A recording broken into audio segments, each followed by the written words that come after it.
Hi, it's Mr. Sharp, and I'm here to show you about some of the communication features that are available to you in Brightspace D2L. So I've already logged into my course here, as hopefully you know how to do by this point.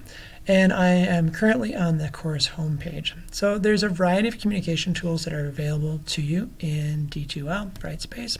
And obviously you want to check with your instructor, with your teacher, to know what communication tool they want to use.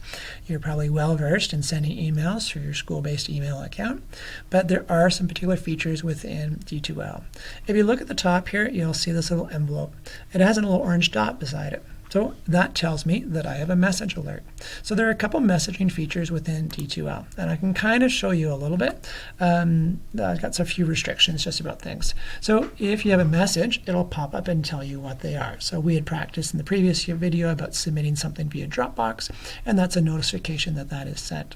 So you'll see within the communication features available to you, there is email and there is pager. So D2L for Brightspace has its own internal email system. So again, you'll want to make sure your teacher, you're clear with them to know what communication tool they want to use. They may not want to use that email feature, but there is an internal email feature within Brightspace.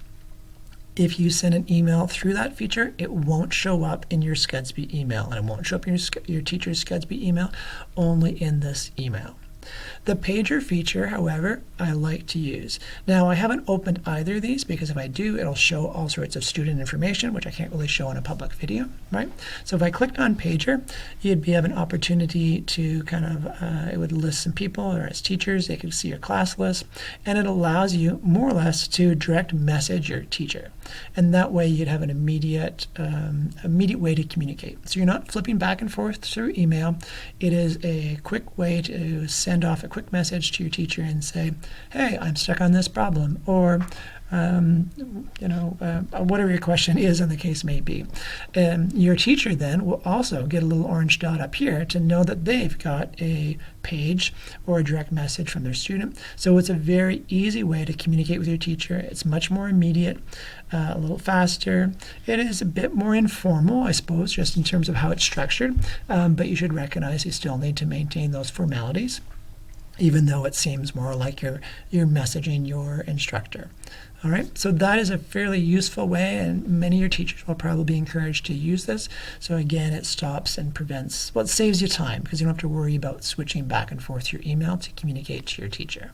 All right, so that's a couple quick little email features or communication features available in Brightspace, and it would be worthwhile to explore. And again, connect with your instructor, your teacher, to know what communication features you're going to use within your classroom. All right.